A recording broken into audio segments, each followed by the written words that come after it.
Assalamualaikum warahmatullahi wabarakatuh. Om Swastiastu. Shalom, Namo Buddhaya. Salam sejahtera bagi kita semua. Di sini saya akan menjelaskan cara penanganan kelahiran anak babi. Sebelumnya, perkenalkan terlebih dahulu. Nama saya Anastasia Margareta Puspitasari dengan NIM 20095111110. Kelas C, mata kuliah Manajemen dan Kesehatan Babi. Dengan dosen pengampu Profesor Dr. Hewan Inengah Kertabesung.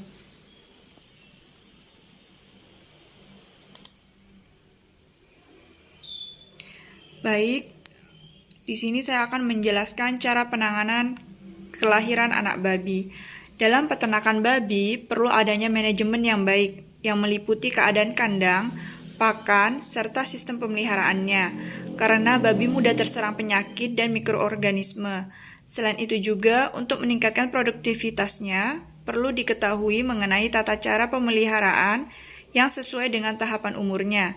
Terlebih untuk babi yang baru lahir, karena sejak lahir hingga berumur 10 hari, anak babi sangat sensitif dalam menghadapi lingkungan yang berat, sehingga angka kematiannya cukup tinggi, terutama jika pemeliharaannya kurang baik. Selanjutnya, ketatalaksanaan induk beranak. Ketatalaksanaan yang paling kritis adalah pada waktu induk akan beranak. Pada waktu beranak, induk dapat berbaring, membentangkan tubuh, dan menendang ke belakang dengan kaki ke atas atau dapat berguling-guling ke sisi lain. Setiap bergerak, cairan dipaksa keluar dari alat kelamin, hingga fetus keluar dengan usaha induk mengeluarkannya perlu diperhatikan.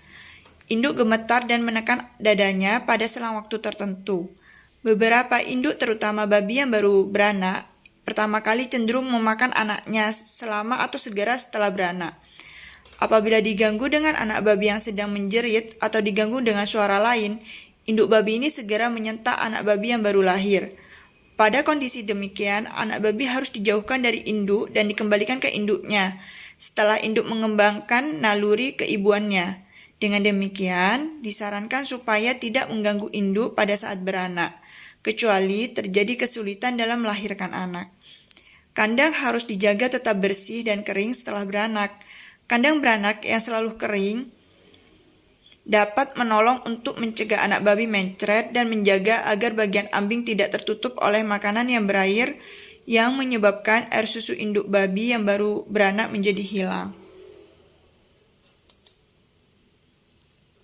Selanjutnya ada ketatalaksanaan anak babi yang baru lahir. Segera setelah anak babi dilahirkan, lepaskan lapisan tipis yang membungkus tubuhnya dengan sehelai kain kering. Dengan demikian, anak babi menjadi kering dan mencegahnya dari kedinginan. Lepaskan sesegera mungkin setiap cairan yang mengganggu lubang hidung dan mulut. Apabila anak babi tidak dapat bernafas secara bebas, pegang kedua kaki belakang dengan kepala ke bawah dan ayunkan perlahan untuk mempercepat pelepasan cairan dari lubang hidung. Juga dengan mengurut pelan-pelan pada bagian dadanya dan mengisap keluar cairan dari lubang hidung dapat merangsang pernafasan. Kadang-kadang, satu atau lebih anak babi yang lahir dari perindukan ada yang lemah dan kelihatannya tidak hidup.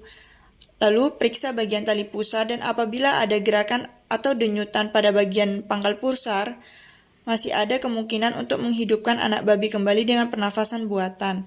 Prosedur berikutnya yang umum dilakukan dalam 24 jam setelah lahir dan segera setelah beranak telah ditentukan.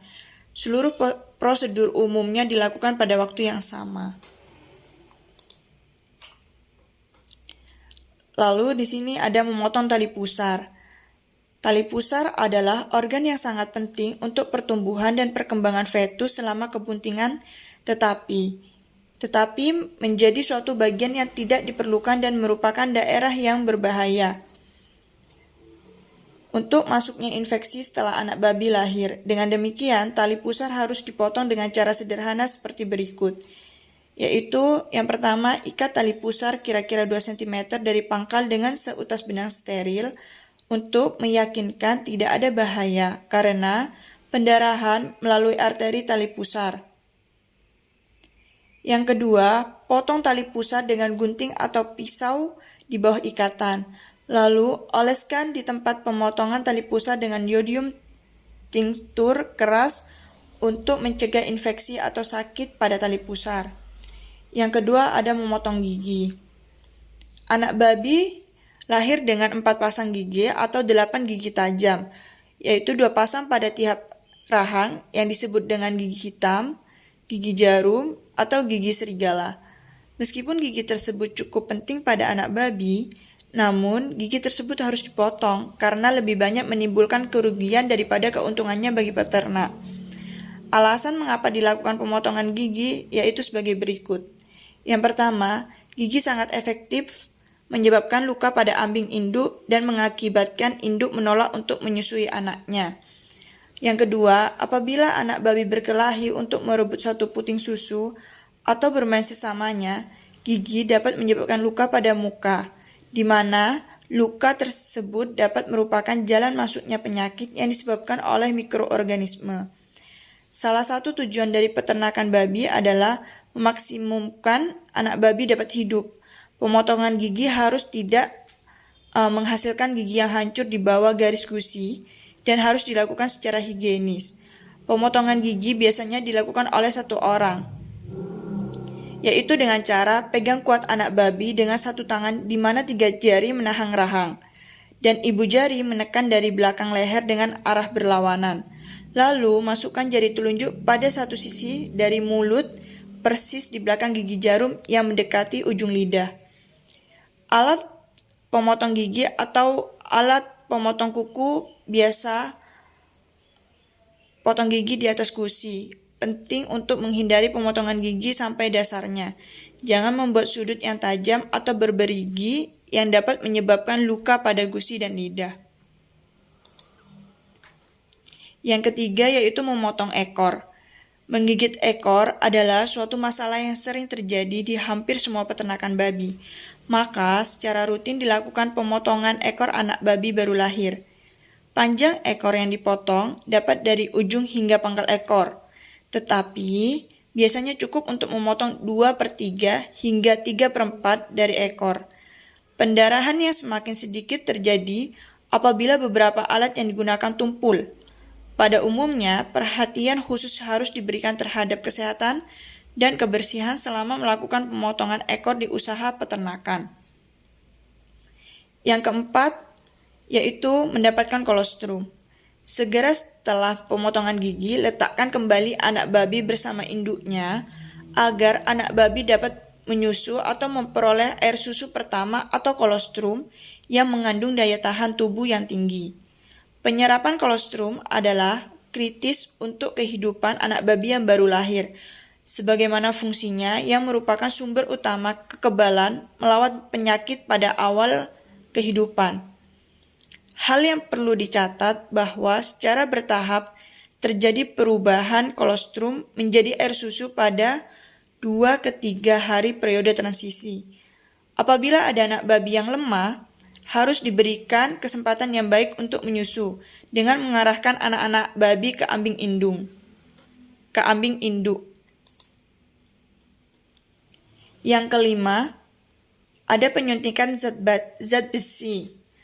Anemia pada anak babi menyusu merupakan masalah yang telah lama diketahui secara baik oleh peternak maju.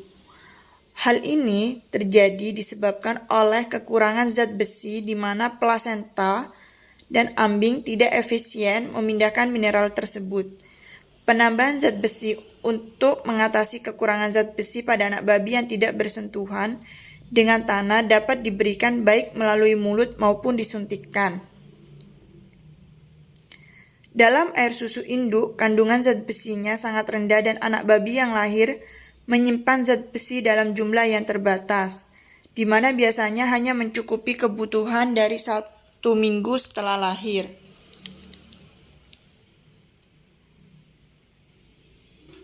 Cara-cara penambahan zat besi yang biasa dilakukan yaitu yang pertama, diberikan kapsul zat besi atau pasta yang diberi lewat mulut pada saat anak babi itu berumur 3 hari, 7 hari, dan 10 hari.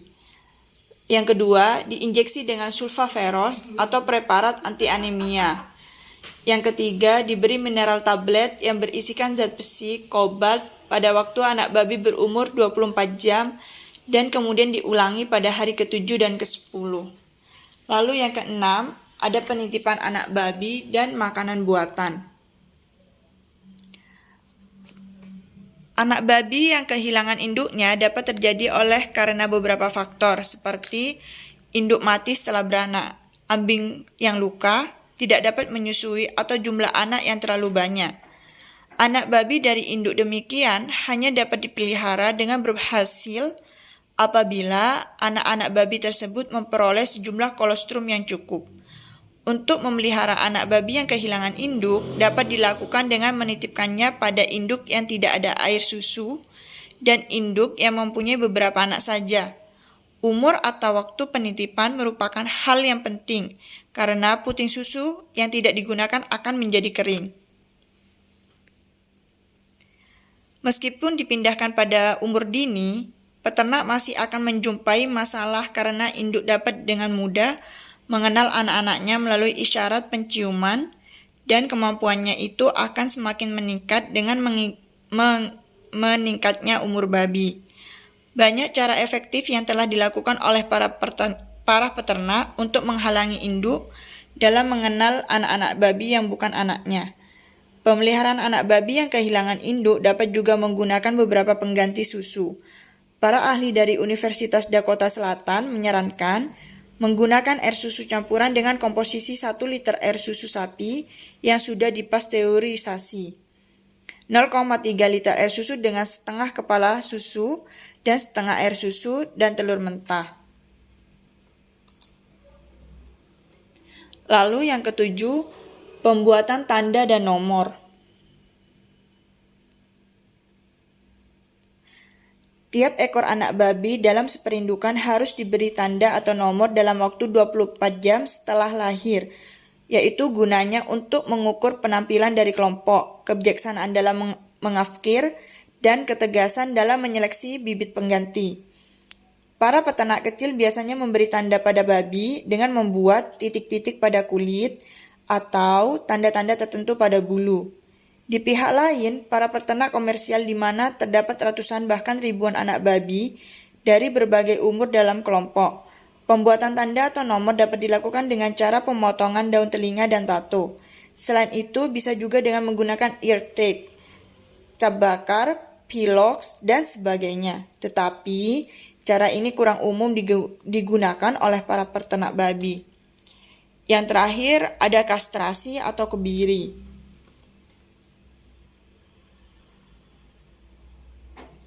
Kastrasi adalah suatu pengambilan bagian kelamin utama dari pejantan, dan yang terbaik dilakukan pada waktu anak babi berumur 2 minggu. Pada umur ini, anak babi dengan mudah ditangani. Shock dan gangguan pertumbuhan sangat minim, dan kesempatan luka terkena infeksi sangat kurang karena tempat atau kandang menyusu lebih bersih daripada kandang ternak babi sapihan.